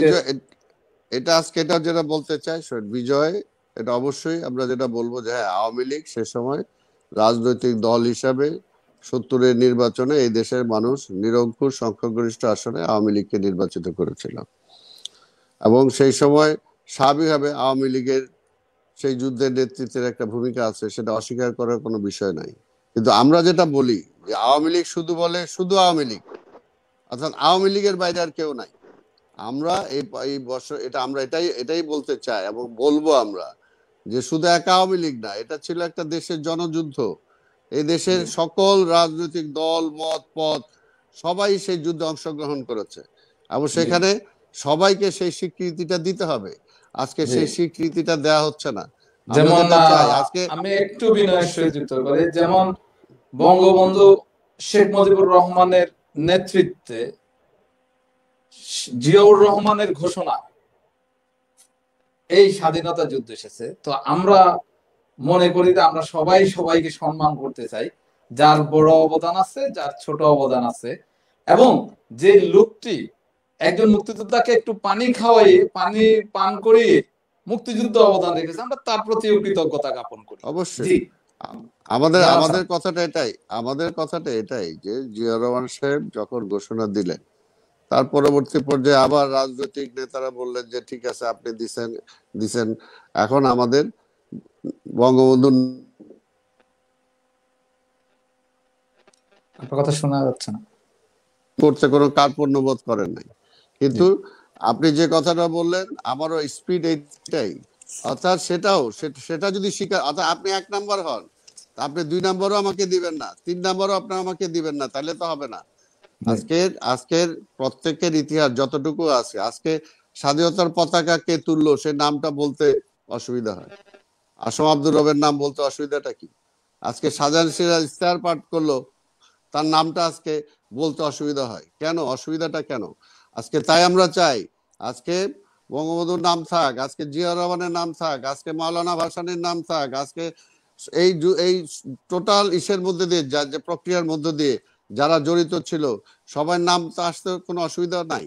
কিন্তু আপনি যদি শুধু নিজেই একটা নাম্বার হইতে চান আর বাকি আপনার পিছনের সামনে কেউ নাই, তাহলে তো সবাই মিলে বলবে আপনিই নাই। বিষয়টা হয়েছে এটা যে আমরা মুক্তিযুদ্ধের ইতিহাস, এটা যে যত কথাই বলি না কেন, এটা আজকে 50 বছর হইতে যাইতেছে, 100 বছর, 200 বছর, এটা অটোমেটিক্যালি এটার মূল যে ইতিহাসটা আছে সেই ইতিহাস কিন্তু অবশ্যই ধারাবাহিকভাবে আসবে, এবং সেটাকে কেউ চাইলেও অস্বীকার করতে পারবে না। আজকের ও সংস্কৃতির ব্যাপারে যে নামগুলো বললো, আপনি দেখেন যে যাদের গান বা যারা সেই সব অংশগ্রহণ করে যেটা করেছে, এই জন্যই আমরা চাই, যেটা এখনো বলবো যে গণতন্ত্র, দেখেন গণতন্ত্রটা শুধুমাত্র আজকে বিএনপির জন্য প্রয়োজন না, আজকে আওয়ামী লীগের জন্য প্রয়োজন, আজকে প্রত্যেকটা রাজনৈতিক দলের জন্যই প্রয়োজন। আজকে সেই গণতান্ত্রিক পথটা যদি আমি বন্ধ করে দেই, তাহলে কি অবস্থা হবে? আজকে দরজা জানালা বন্ধ করে দিয়ে আমি রুমের মধ্যে কতক্ষণ থাকতে পারবো? সেটা থাকা সম্ভব না। এই কারণেই আজকের স্বাধীনতার 50 বছর আমরা পূরণ করতে যাচ্ছি। আমরা কারোই অস্বীকার করতে চাই না, কিন্তু আপনি যদি আমার অস্বীকার করেন, তাহলে আপনাকে কেন আমি স্বীকার করব? আপনি যদি আমাকেই স্বীকৃতি না দেন, তাহলে আপনাকে আমি স্বীকার করব কোন কারণে? তো প্রশ্নটা আসছে এখানে যে আজকের উভয়ে যার যতটুকু আছে তার ততটুকু যদি আমরা স্বীকার করে নেই, তাহলে মুক্তিযুদ্ধের ইতিহাসে মাওলানা ভাসানীর অবদান কোথায় কতটুকু ছিল সেগুলো আজকে আসতে হবে, তাই না? আজকে যে নামগুলো আজকে আমি বললাম, যে আজকে সিরাজুল আলম খানের নাম বলতে ওনারা এইবার এই 7ই মার্চের ব্যাপারে বললেন নাই, এর আগে 7ই মার্চের বললেন যে সিরাজুল আলম খানের সাঙ্গপাঙ্গরা বঙ্গবন্ধুর পাঞ্জাবি পারলে ছিঁড়ে ফেলে, তারপরেও বঙ্গবন্ধুর স্বাধীনতার ঘোষণা দেন নাই। অর্থাৎ এগুলো তো ওনারা বলতেছেন। আজকের যার যতটুকু অবদান আছে, আপনি স্বীকার করতে তো অসুবিধা নাই। আজকে কেন সেগুলো স্বীকার, আজকে আজকে জিয়াউর রহমানকে আপনারা বলেন, আজকে অনেক সময় আওয়ামী লীগেরা বলে রাজাকার। আজকে কাদের সিদ্দিকী, আজকে তাকে তাকে স্বীকার করা হয় না। আজকে মেজর জলিল সর্বপ্রথম বাংলাদেশ স্বাধীন হওয়ার পরে যে গ্রেপ্তার হলো, কেন গ্রেপ্তার হলো, কেন মেজর জলিলকে সব সেক্টর কমান্ডারকে মানে দেওয়া হলো, উপাধি দেওয়া হলো, মেজর জলিলকে কেন দেওয়া হলো না? আজকের এই সমস্ত বিষয়গুলো এই জন্যই বলবো, শোনেন, আমরা যেটা পরিষ্কার বলি যে আমরা মুক্তিযুদ্ধকালীন আমাদের প্রতিবেশী রাষ্ট্র ভারত আমাদেরকে সহায়তা করেছে, আমাদেরকে সাহায্য করেছে, আমাদেরকে অনেক কিছু করেছে, তার জন্য আমরা কৃতজ্ঞ, আমরা ঋণী। কিন্তু তার মানে তো এই না যে আমার সবকিছু বিক্রি করে দিয়ে তার সেটাকে ঋণ শোধ করতে হবে। আমরা আমরা যুদ্ধ করে দেশ স্বাধীন করছি। শোনেন, এটা যেটা বলতে চাই যে এই উপমহাদেশে আজকে ভারত বলেন, আজকে পাকিস্তান বলেন, আজকে নেপাল বলেন, ভুটান বলেন, আর সশস্ত্র যুদ্ধ করে ওরা দেশ স্বাধীন করে নাই, সশস্ত্র যুদ্ধ করে আমরা দেশ স্বাধীন করছি। কাজে কেউ যদি মনে করে বা ইচ্ছাও করে যে এই দেশটাকে ইচ্ছা করলেই নিজেদের করতলগত করে ফেলতে পারবে, সেটা কিন্তু কারো পক্ষেই সম্ভব হবে না। বাংলাদেশের মানুষ সেটা কখনোই স্বীকার করে নাই। কাজে আমরা এজন্যই বলবো যে এখনো সময় আছে। আজকে গণতন্ত্রের দেখুন বেগম খালেদা জিয়া, আজকে বেগম খালেদা জিয়ার জেলে, বেগম খালেদা জিয়া আজকে চিকিৎসার সুযোগ পাচ্ছে না। কি কারণে? এই যে বেগম খালেদা আজকে স্বাধীনতার ঘোষক শহীদ রাষ্ট্রপতি জিয়াউর রহমানের স্ত্রী, সেই সময় যুদ্ধকালীন অবস্থায় তিনি সেখানে এইভাবে কিভাবে মানবতর জীবনযাপন কাটিয়েছেন এবং পরবর্তী পর্যায়ে দীর্ঘ 9টি বছর গণতান্ত্রিক আন্দোলনে তিনি নেতৃত্ব দিয়েছেন। এবং এরপরে বহুদলীয় গণতন্ত্র তার আমলে আমরা ফিরে পেয়েছি। আওয়ামী লীগের আমলে না, আওয়ামী লীগ বহুদলীয় গণতন্ত্রকে একদলীয় গণতন্ত্রতে নিয়ে গিয়েছিল এবং সেটা বেগম খালেদা জিয়াই পার্লামেন্টের ডেমোক্রেসি বহুদলীয় গণতন্ত্র ফিরিয়ে দিয়েছিলেন। আজকে সেই নেত্রীকে আজকে নামকেও আসছে 2 কোটি টাকার একটা মিথ্যা মামলা, আর ওনাদের বাড়িতে হাজার হাজার কোটি টাকা পাওয়া যাচ্ছে। আজকে বাংলাদেশ ব্যাংকের স্বর্ণ আজকে পিতল হয়ে যাচ্ছে, আজকে সেই সমস্ত কিছু নাই। এর জন্যই বলবো যে রাজনৈতিক ভাবে কাউকে ইচ্ছা করলে ছোট করতে চাইলেই কেউ ছোট হবে না। আমি যতই চাই না কেন বঙ্গবন্ধুকে ছোট করতে পারবো না। ওনারা যতই চেষ্টা করুক না কেন জিয়া রহমানকে ছোট করা যাবে না। ইতিহাসে যার অবদান যতটুকু আছে, ইতিহাসে তার নাম সেখানে আসবেই। এবং এটা যদি কেউ ঠেকাইতে যায় তাহলে সেটা ব্যর্থ চেষ্টা হবে এবং সেটাই হবে যখন সেটাই হয় স্বৈরাচারী কায়দায় কেউ বেশি দিন টিকে থাকতে পারে নাই, আর টিকে থাকা যায়ও না। সেই কারণে আমরা বলবো যে আজকের বিজয়ের মাসে আসেন আমরা সবাই শপথ গ্রহণ করি। যে কারণে আমরা যুদ্ধ করছিলাম, যে গণতন্ত্রের জন্য, যে কারণে আমরা ভোটের অধিকারের জন্য যুদ্ধ করেছিলাম, যে কারণে আজকে মানবিক অধিকারের প্রশ্নে আমরা যুদ্ধ করেছি, আজকে সামাজিক ন্যায় বিচারের জন্য আমরা যুদ্ধ করেছিলাম, আজকে সেই বিষয়গুলোকে আমরা প্রতিষ্ঠিত করি, সেই বিষয়গুলোকে আজকে ফিরিয়ে আনি। কেউ শুধু নিজেকে নিজে বড় বললেই বড় হওয়া যায় না, সবাই বড় বললেই সেটা বড় হয়। তো সেই অবস্থাটা ফিরিয়ে আনার জন্য আজকের এই মুক্তিযুদ্ধের মাসে, বিজয়ের মাসে আমরা যাতে সেটা করে, এবং আমরা আমাদের এটা হলো এটাই যে আমরা বিজয়ের সেই কথাগুলো, মুক্তিযুদ্ধের সেই কথাগুলো আমরা 50 বছর পূর্তি উপলক্ষে দেশবাসীর সামনে আমরা তুলে ধরতে চাই, সবার কাছে তুলে ধরতে চাই। কাউকে খাটো করে নিজে বড় হওয়ার জন্য না, এটা তো স্বাভাবিক, এটার ইতিহাস। সে কারণেই তো বলবো যে আজকে দেখেন 25শে মার্চ পর্যন্ত কি ছিল, ভারত পাকিস্তানের কনস্টিটিউশনাল আন্ডারে ছিল সেই সময় তো কেউ সেটার বিরুদ্ধে কেউ কথা বলে নাই। ফার্স্ট রিভোল্ট করছে সেই সময় জিয়া রহমান। রিভোল্ট, এই কথাটা তো অস্বীকার করা যাবে না। কারণ সেই সময় যদি পাকিস্তান থেকে যাইতো, যে খন্দকার মোস্তাকের নাম ওনারা নিতে ভয় পান, যুদ্ধকালীন সময়ে এই খন্দকার মোস্তাক পাকিস্তানের সাথে সেই সময় কনফেডারেশন করার জন্য চেষ্টা করেছেন। বাংলাদেশের আওয়ামী লীগের বহু নেতা আছে যাদের আলোচনা করেন, তাহলে বুঝতে পারবেন। সেই কারণে বললাম আজকে ইতিহাসকে মুছা যায় না। আজকে ইতিহাস যেখানে আছে, ইতিহাসের অবস্থান যার যেখানে আছে সেটা সবাই নির্ধারিত আছে এবং সেখানে সেই ইতিহাস তাকে নিয়ে যাবে। এটাই লিপিবদ্ধ, এটাই পরিষ্কার। আজকের উন্নয়ন বলে আর যাই বলি, কিন্তু যদি গণতন্ত্র না থাকে তাহলে সে আজকে আমাদের বিশেষ করে অর্থনীতিবিদরা কি বলে, আপনি উন্নয়ন বলেন, যত কিছুই বলেন, যদি ন্যায় বিচার না থাকে, যদি ন্যায় বিচার না থাকে, যদি মানুষের গণতান্ত্রিক অধিকার না থাকে, তাহলে অনেক ভালো কাজও ম্লান হয়ে যায়, অনেক ভালো কাজও। কারণ আপনি একটা বললাম যে আজকে একটা বিশাল একটা পদ্মা সেতু ভালো কাজ করলেন, হ্যাঁ, এটা আমাদের বাংলাদেশ অর্থনীতিতে একটা বিশেষ একটা অবদান রাখবে। কিন্তু আজকে এটা যদি যদি যদি ফেয়ারনেস না থাকে, জবাবদিহিতা না থাকে, তাহলে এর মধ্যে যে দুর্নীতিটা হলো, সেই দুর্নীতিটাই কিন্তু আপনাকে ম্লান করে দিবে। সেটাই হলো আজকে ওইভাবে জিনিসগুলোকে ভাবতে হবে। আর কারো কোনো একক প্রচেষ্টায় না, বাংলাদেশে এখানে সবাই যে যে যখন ক্ষমতায় ছিল সবাই চেষ্টা করেছে যার যার অবদান রাখার জন্য। কেউ কেউ কেউ হয়তো একটা করছে, কেউ দুইটা করছে, কেউ তিনটা করছে, কিন্তু কেউ করে নাই, শুধু একমাত্র তারাই করে ফেলছে। সে আলোচনা করতে গেলে আরো বিশদ আলোচনা হবে, লেন্দি হবে, এবং সেটা তুলনামূলক দেখা যাবে যে বিএনপি বাংলাদেশের অন্তত পরিবর্তনের দিক দিয়ে বলি, অর্থনীতির উন্নয়নের দিক দিয়ে বলি, তাহলে বিএনপি কে কোনোভাবেই পিছিয়ে রাখা যাবে না। ধন্যবাদ। আপনার কাছে একজন দর্শক প্রশ্ন করেছেন, আমাদের দর্শকের নাম হলো হান্নান সরকার। তিনি জানতে চেয়েছেন সঞ্চালক কবির আহমেদ বাহার ভাইয়ের মাধ্যমে আমার একটি প্রশ্ন, শহীদ প্রেসিডেন্ট জিয়াউর রহমান জানতেন যুদ্ধে পরাজিত হলে আমার পরিবার সহ ধ্বংস করে দিবে পাকিস্তান, তারপরেও জিয়াউর রহমান কেন এত বড় দায়িত্ব নিয়েছিলেন বলে আপনি মনে করেন? কারণ তিনি দেশকে ভালোবাসতেন, তিনি দেশকে ভালোবাসতেন, দেশের মানুষকে ভালোবাসতেন, সেই কারণে তিনি সেসব এবং তিনি জেনে শুনেই এটাই অর্থাৎ তিনি যদি পরাজিত হতেন তাহলে তার ফাঁসি হবে, তার কোর্ট মার্শাল হবে, এটা জানার পরও তিনি রিভোল্ট করছেন, তাই না? এবং তার সিনিয়র যে কমান্ডার কর্নেল জানজুয়াকে হত্যা করার পরে তিনি বলছেন আই রিভোল্ট, তাই না? অর্থাৎ তিনি জেনে শুনেই সেটা হলো কমপ্লিট একটা দেশপ্রেম, দেশপ্রেম।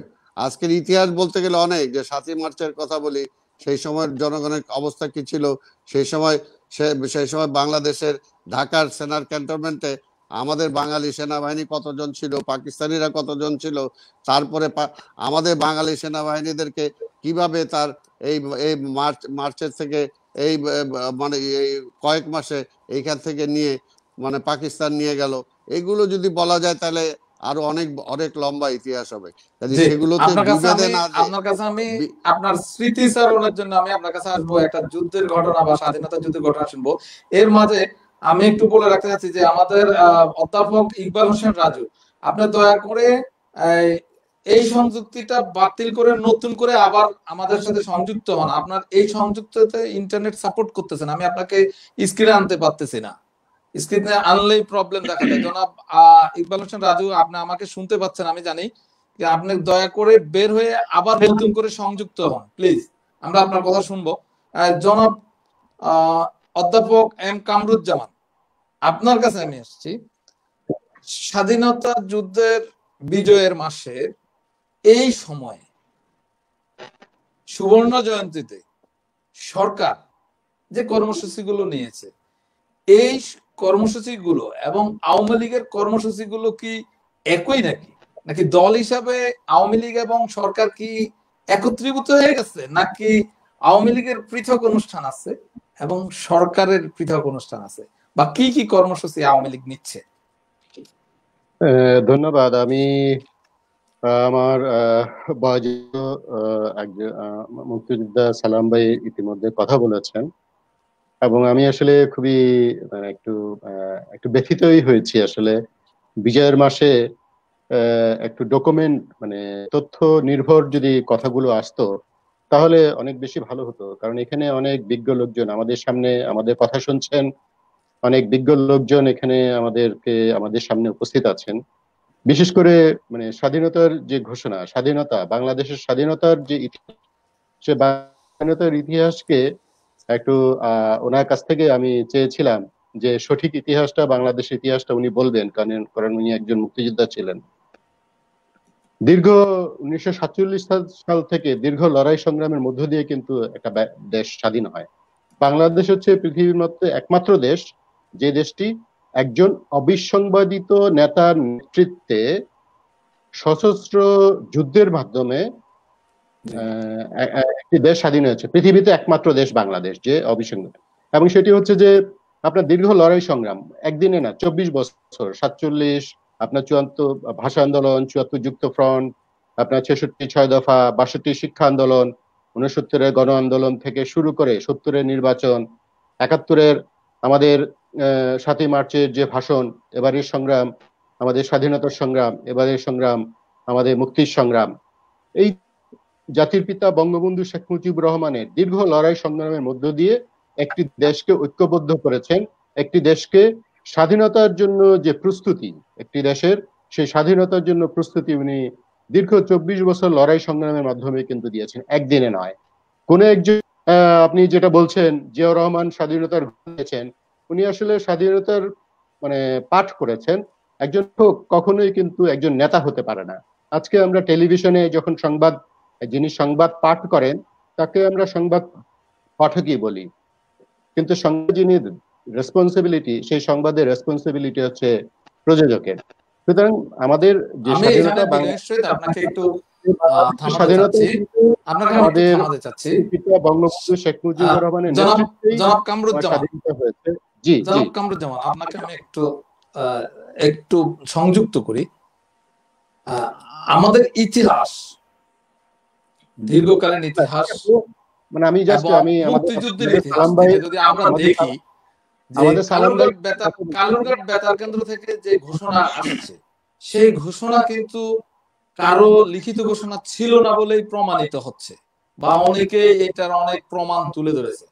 তাহলে এটাকে আমরা কিভাবে সংবাদ পাঠকের ঘোষণার সাথে মিলাবো?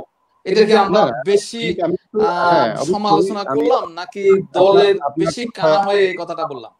আপনার কথা আমি শুনেছি, আমাদের শ্রদ্ধাভাজন সালাম ভাই বেশ কিছু কথা বলেছেন। আমাদের কিন্তু স্বাধীনতার, আমি বলেছি যে পৃথিবীর ইতিহাসে একমাত্র দেশ বাংলাদেশ, যে দেশটি একজন অবিসংবাদিত নেতার নেতৃত্বে সশস্ত্র যুদ্ধের মাধ্যমে স্বাধীনতা অর্জন করেছে, এবং সেটি একদিনে নয়। এবং আপনারা ইতিমধ্যে আমি বলেছি যে আপনার যেটি করেছেন সেটি হচ্ছে স্বাধীনতার ঘোষণা পাঠ করেছেন।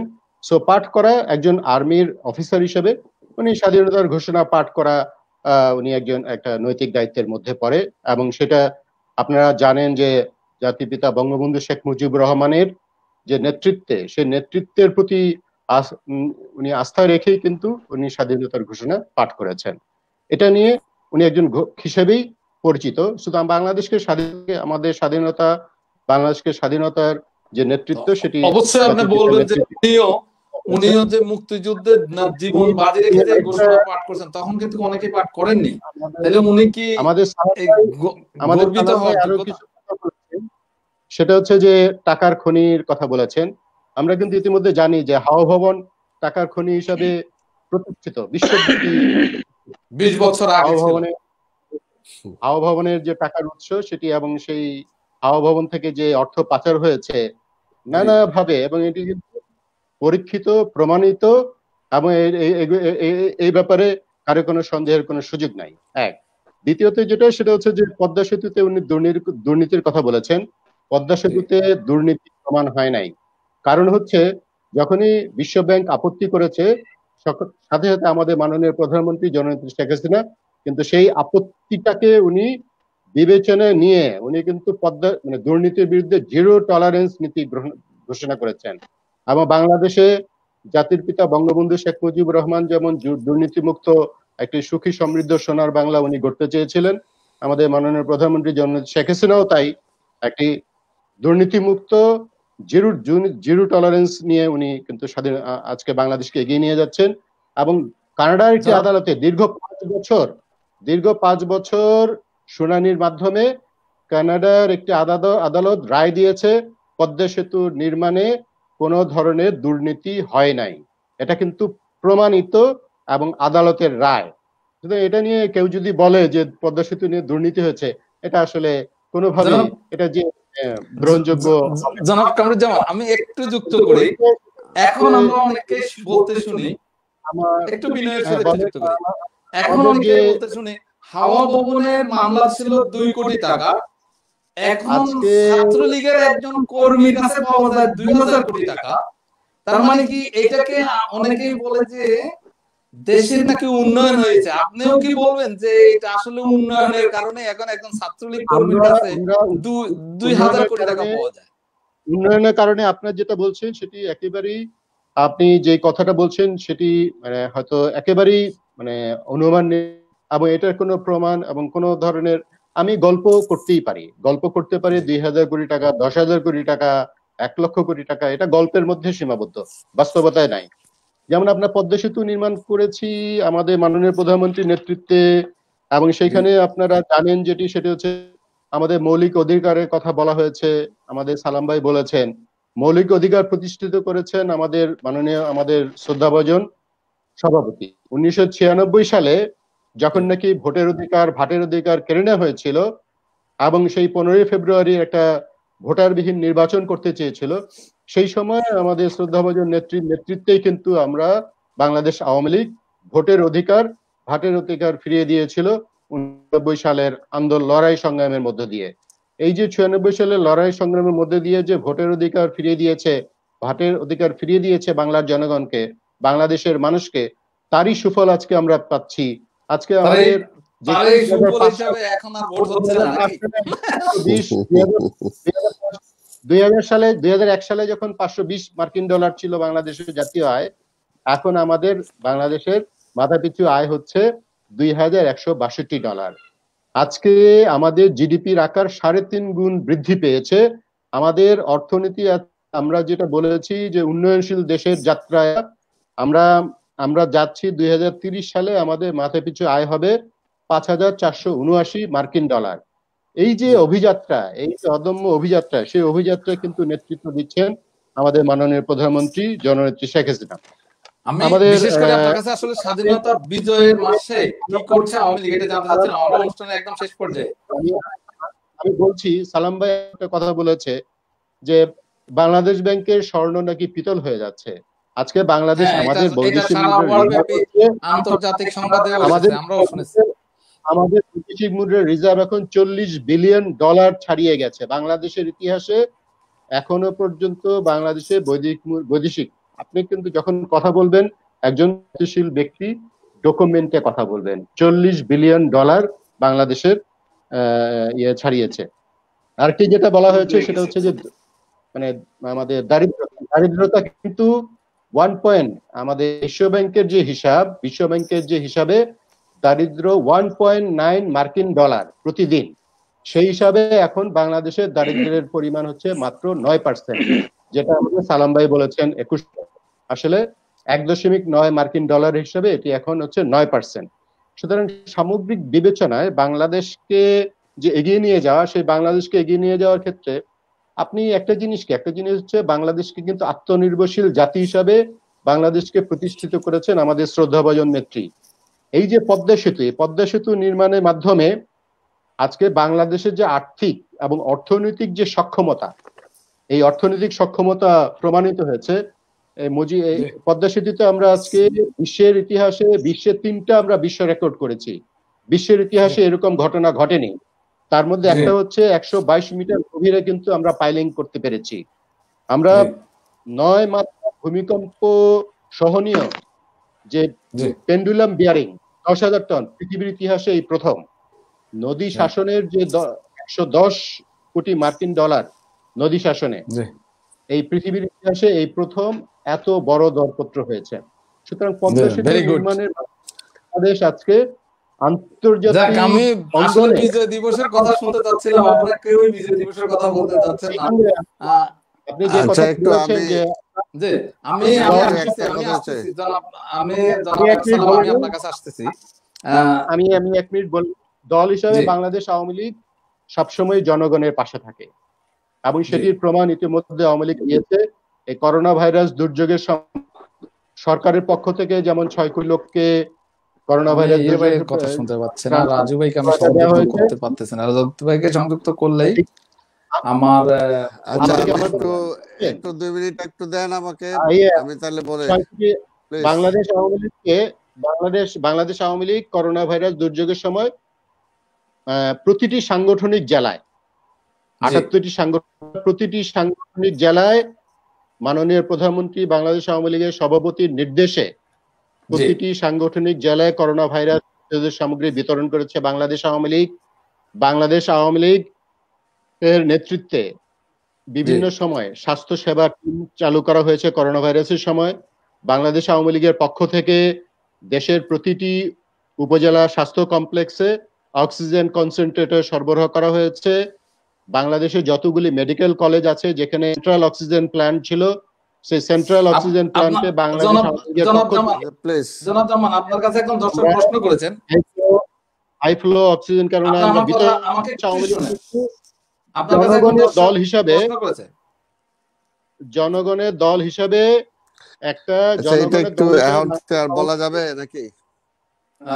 আমি আসতেছি, জনগণ দল জি। হিসাবে বাংলাদেশ আওয়ামী লীগ সবসময় জনগণের পাশে থাকে এবং এই যে আমাদের স্বাধীনতার সুবর্ণ জয়ন্তী, এই স্বাধীনতার সুবর্ণ জয়ন্তী সরকার ব্যাপক কর্মসূচি গ্রহণ করেছে। সরকারের পাশাপাশি বাংলাদেশ আওয়ামী লীগ দল হিসাবেও নানা জি। কর্মসূচি গ্রহণ করেছে। পুরো 1 বছর ব্যাপী বাংলাদেশ আওয়ামী লীগের পক্ষ থেকে সেমিনার, সিম্পোজিয়াম এবং সেই সঙ্গে মানে স্বাধীনতার যে বিশেষ করে একটা মুক্তিযোদ্ধার যে সঠিক তালিকা প্রণয়ন, সে মুক্তিযোদ্ধাদের সঠিক তালিকা আজ প্রণয়ন পর্যন্ত কিন্তু এবং সঠিক সেই সঙ্গে তালিকা প্রণয়ন হয়নি স্যার। তালিকা প্রণয়ন জি। সহ আমরা আমি এই সেই প্রশ্ন স্বাধীনতার আপনার কাছে সুবর্ণ রাখছিলাম। আপনার কাছে বাংলাদেশ আমার আওয়ামী লীগের পক্ষ আমার থেকে একজন দর্শক আপনার কাছে প্রশ্ন করেছেন। নানা দর্শক ধরনের হলো কর্মসূচি গ্রহণ করা হয়েছে। আজকে বেগমপাড়ার যে অর্থ পাচারের কথা বলা হয়েছে, সেখানে বিএনপি আমলে যারা সংশ্লিষ্ট ছিলেন, যারা আমলা ছিলেন, বিএনপি আমলে যারা রাজনীতিবিদ ছিলেন, ওনাদের নামের তালিকা চলে এসেছে বেগমপাড়ায়। ওনাদের নানা ধরনের সেখানে অট্টালিকা রয়েছে, এগুলি কিন্তু আস্তে আস্তে তদন্তের মাধ্যমে বের হয়ে আসতেছে। সুতরাং এখানে আচ্ছা, বেগমপাড়ায় একটু সময়টা আপনি ঠিক করেন একটু প্লিজ। আপনারা আপনারা তো সব জনাব কথাই করতে পারতেছেন না। জনাব আপনাকে অনেক ধন্যবাদ। বেগমপাড়ার আপনি অনেকগুলো তথ্য উৎপত্তি আর কি। তুলে ধরেছেন, অনেক না, উন্নয়নের please। কথা তুলে ধরেছেন। আপনাকে অনেক ধন্যবাদ এবং একটু আমরা please। সরকারের কাছেও, সরকার প্রধানের কথা বলছেন, আমরা অনেক কৃতজ্ঞতা, অনেক উন্নয়ন হয়েছে বাংলাদেশে। কিন্তু দুর্ভাগ্যজনক হলো সত্য, সব উন্নয়নের সাথে দুর্নীতিরও ব্যাপক উন্নয়ন হয়েছে। কিন্তু আমরা সেই। চাই যে দুর্নীতির উন্নয়নটা যাতে না হয়। একটু প্লিজ জি, দুর্নীতি জনাব একটা- জনাব একটা- দেহের সালাম, জি। যে একটু বলতে দেন। শোনেন, উনি যেটা বললো আমি অন রেকর্ড বলতে চাই যে আইএলওর হিসাবে এই অঞ্চলে আমাদের শ্রমিকদের আয় সর্বনিম্ন। এটা কি উনি খণ্ডাইতে পারবেন?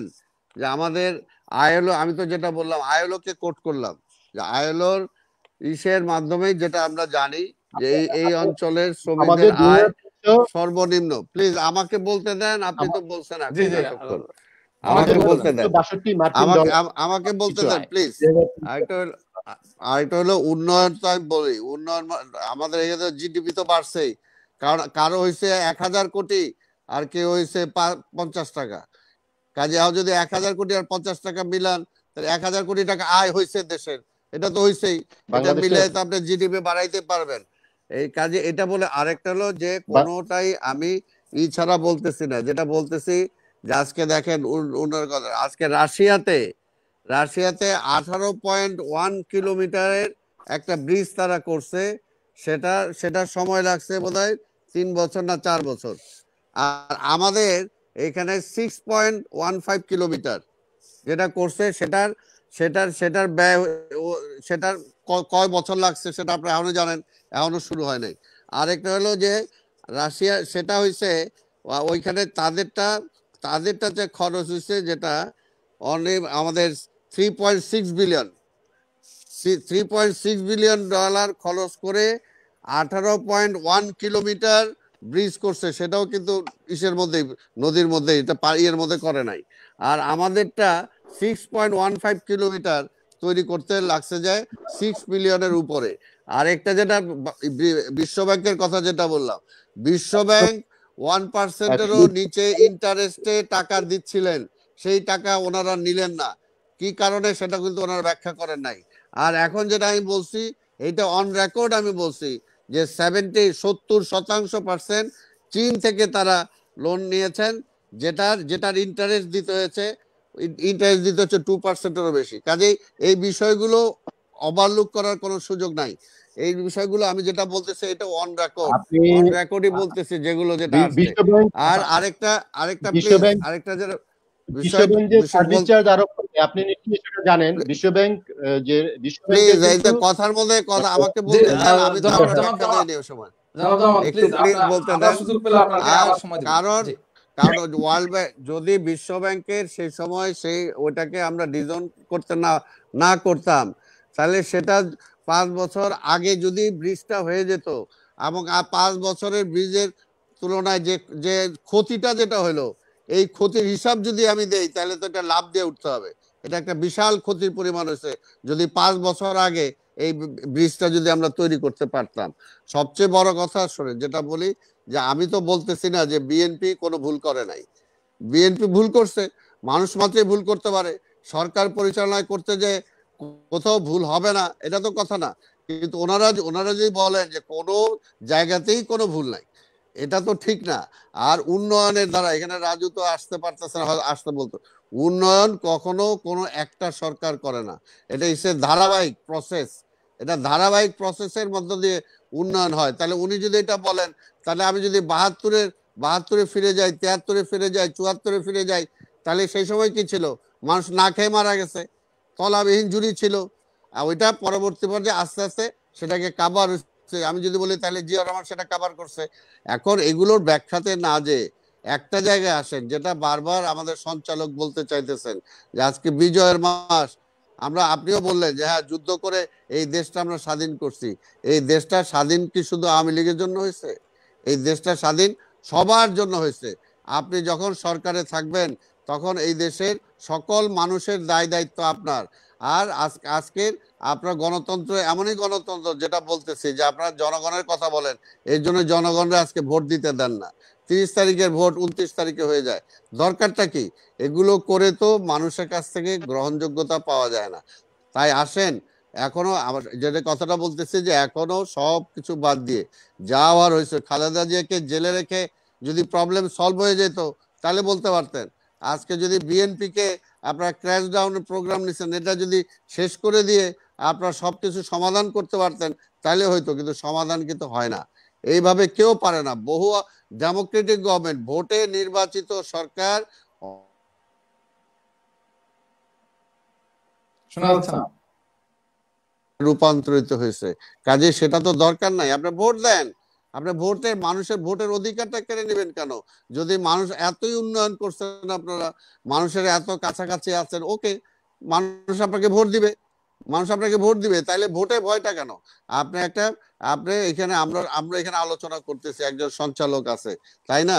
একজন সঞ্চালক আছে বলেই আপনাটাকে মিউট করতে পারতেছে, আমাকে আনমিউট করতে পারতেছে। এর জন্যই এমন একটা সরকার দেন, যে সরকারটা, কারণ আমরা বেগম খালেদা জিয়ার অধীনে যদি ফেয়ার নির্বাচন না হয়,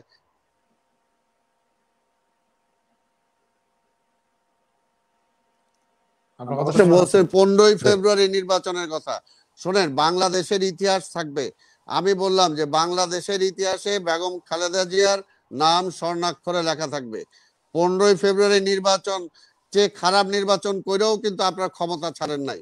আর বেগম খালেদা জিয়া ক্ষমতা ছেড়ে দেওয়ার আগে তিনি পার্লামেন্টে ক্যাটেগরি বিল পাস করে তারপর তিনি ক্ষমতা ছাড়ছেন।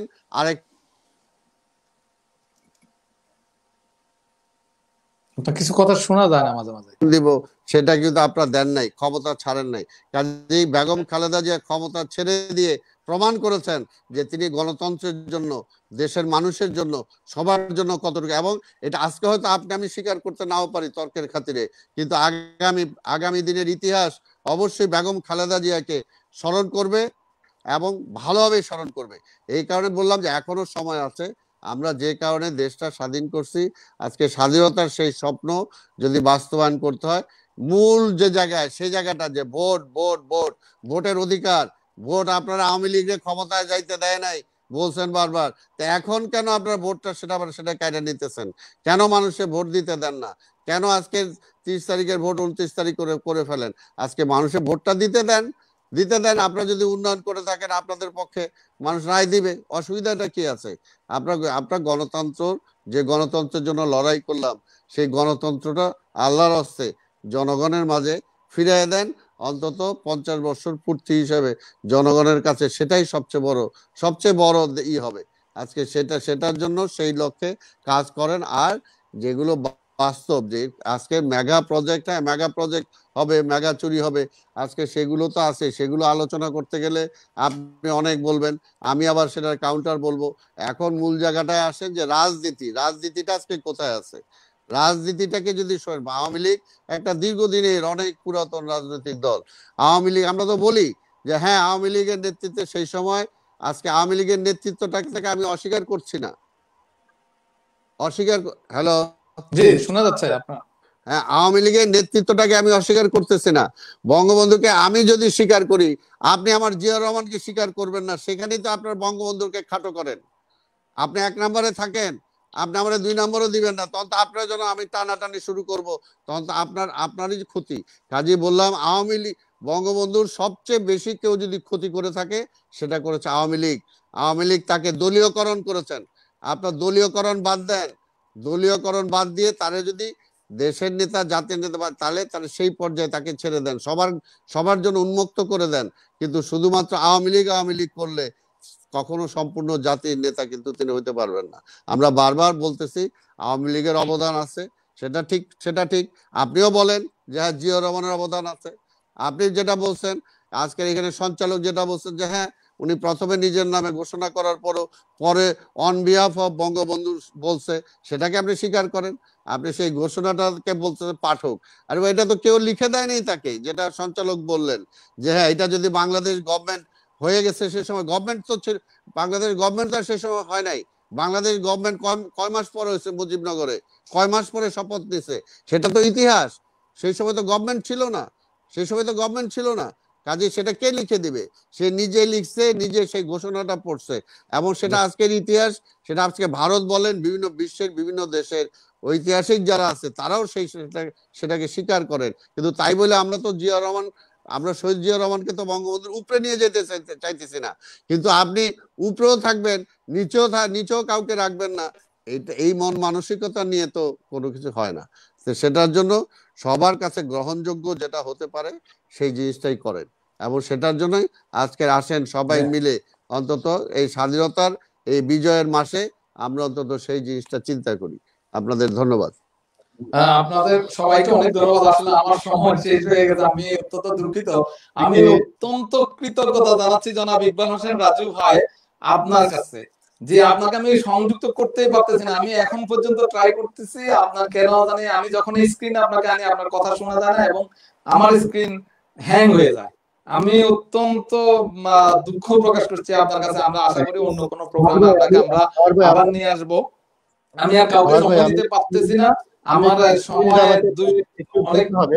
অনেক বেশি হয়ে গেছে। আমি আরেকদিন এই বিষয় নিয়ে কথা বলবো, এই স্বাধীনতার মাসে, বিজয়ের মাসে যদি সুযোগ পাই। গণতন্ত্রের মানুষকন্যা আমাদের, আমরা বলি জননেত্রী শেখ হাসিনা আমাদের শ্রদ্ধাভাজন সভাপতি। উনি গণতন্ত্রকে প্রতিষ্ঠা করার লড়াই করেছেন। উনি নির্বাচন দিয়েছেন, 2008-এর অবিস্মরণীয় নির্বাচনের মাধ্যমে ক্ষমতায় এসেছেন। 2014 সালে সুষ্ঠু নির্বাচন হয়েছে, এবং সেই নির্বাচনে 2014 সালে আমি অত্যন্ত দুঃখিত, আমি আর কোনো সময় দিতে পারতেছি না, আমার একদম সময় আমার অগ্নিসন্ত্রাস করে গণতন্ত্র কথাগুলো অনেক শুনেছি, আমরা আসলে এই কথাগুলো অনেক শুনেছি, আমরা এই কথাগুলো আর শুনতে চাচ্ছি না। আমরা অনেক আমাদের সময় শেষ। আমরা আশা করি আবার কোনো একটা অনুষ্ঠানে আমরা যদি আপনাদেরকে পাই আমরা কথা বলবো। জনাব রাজু, আপনি কি আমাকে শুনতে পাচ্ছেন? আপনার জন্য আমি 2 মিনিট কথা শুনতে যাচ্ছি। আপনি কি শুনতে পাচ্ছেন আমাকে? হ্যাঁ হ্যাঁ শুনতে পাচ্ছি। জনাব রাজু, শুনতে পাচ্ছি। ইকবাল হোসেন রাজু, আপনাকে আমাকে শুনতে পাচ্ছেন? উনি এখনো শুনতে পাচ্ছেন না। আমি